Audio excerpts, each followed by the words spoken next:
E Vilegas, eu queria perguntar para você aqui, visando um pouco dessa estratégia, quais ações você olha, qual vocês acham que é interessante nesse sentido? Bom, legal. Assim, só para também curiosidades aqui, assim, qual que, por exemplo, como eu já disse, né, você tem diversas maneiras de você, através dos investimentos, conseguir renda. Você tem a parte de renda fixa, que de todas, obviamente, é a mais previsível. Exato. Ali na hora que você faz o investimento, você já tem contratado aquilo. Então, isso acaba gerando uma segurança muito boa. Você tem os fundos imobiliários, que você também tem essa previsibilidade, mas com algumas mudanças que vai depender do quê? Da gestão do fundo, da renegociação dos contratos, né? Que isso você pode ter esses upsides. Ou seja, você tem um pouquinho mais de emoção. E quando você joga para as ações, essa emoção ela é um pouco maior. Exato. Tá? Por que eu falo isso? Inclusive, até uma fala do Barsi que justifica porque ele fala que ele investe em ações. A grande diferença de você investir em ações é porque você tem, digamos, o fator capital humano, ou seja, daquela empresa conseguir gerar mais riqueza no decorrer dos anos. Então, se você começou com uma determinada distribuição de dividendos, uma empresa boa é aquela empresa em que os lucros vão aumentar e que, por consequência, os dividendos eles vão aumentar. Então, pensem sempre o seguinte, quando você tem uma carteira ali que você vai colocar boas ações para receber essa renda, esses dividendos, ele tem esse plus a mais, de você saber que vai ter, para boas escolhas, você vai conseguir ter esse ganho adicional acima do fundo imobiliário e da renda fixa. Nada de graça. Né? Obviamente, o mercado de ações é muito mais volátil, quando o mercado se estressa, cai tudo. Partindo desse pressuposto, que eu acho que é super importante, o que faz uma empresa distribuir dividendos? Ela distribui porque ela é legal e ponto final? Não. De certa maneira, uma empresa ela distribui dividendos porque é a maneira com que ela entende que ela vai chamar a atenção do investidor. E por que ela tem que chamar a atenção do investidor? Por que ela vai remunerar o seu acionista? Porque às vezes ela chega num momento de estágio da vida dela que ela não tem muito mais para onde crescer. Ela ainda consegue crescer, mas ela não consegue, por exemplo, se comparar com uma empresa de tecnologia que consegue entregar um crescimento aí exponencial nos próximos anos. Então, a maneira com que ela faz é o seguinte, eu vou ter uma boa gestão aqui do meu portfólio, dos meus serviços, e eu vou remunerar bem esse meu acionista para ele sempre estar comigo. Normalmente, então, seguindo esse pressuposto, quais as empresas que tendem a mais pagar dividendos? Aquelas empresas que conseguem ter mais previsibilidade. São as empresas, normalmente, do setor elétrico, né, principalmente o setor de transmissão, que são contratos ali de 20, 30 anos, então você consegue ter uma previsibilidade. Tem o setor de seguros, né, que acaba sendo um mercado em que as empresas elas recebem no começo, né, a pessoa quando contrata o seguro, ela faz ali o pagamento e depois no final vê ou não o que aconteceu. E os grandes bancos. Bancos também, pelo tamanho que essas instituições têm no Brasil.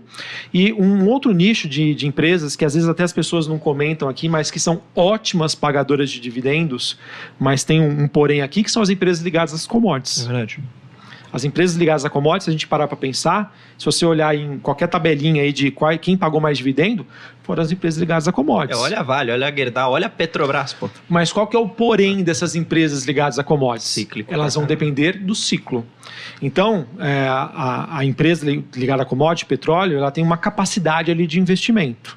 Ela faz, obviamente, todo um estudo, ela mostra isso para o acionista, mas ela parte do momento em que ela tende a investir quando o mercado está ruim.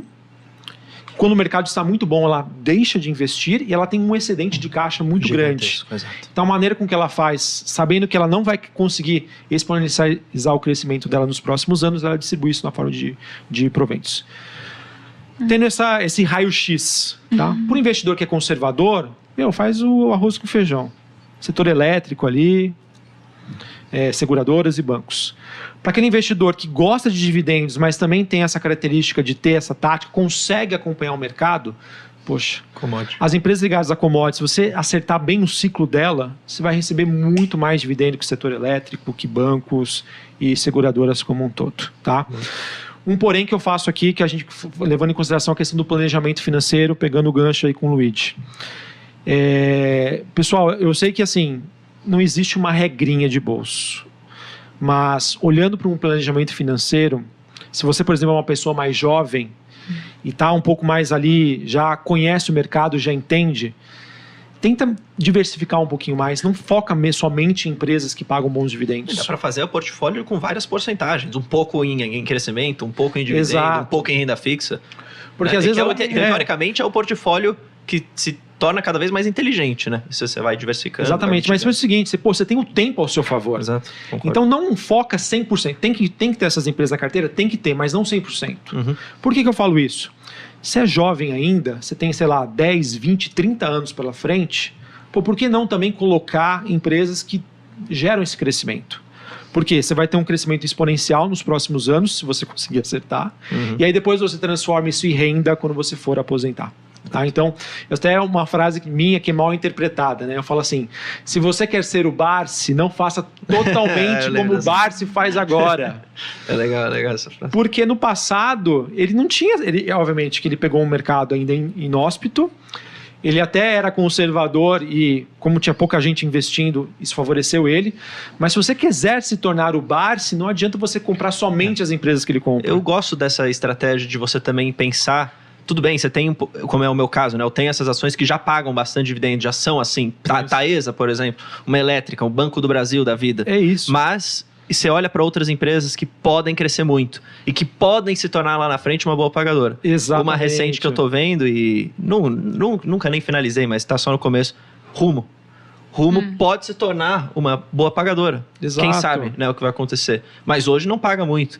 E aí você olha também para essas olha para uma Cosan da vida. As Júniors de petróleo também. As Júniors de petróleo, a mesma coisa. PetroRio, por exemplo, tem no estatuto que não vai pagar nada de dividendo. O mínimo lá é 0,01. Ou seja, não paga. Mas quem diz que no futuro, se ela não tiver onde alocar o caixa, que é um caixa excedente gigantesco, por que ele não paga para o acionista? Acho que invariavelmente acaba pagando no momento. Né? E levando em consideração que investimento é pensar hoje, amanhã e depois de amanhã, faça as suas 3 caixinhas. Acho que é super importante. Verdade. Concordo. Maravilha.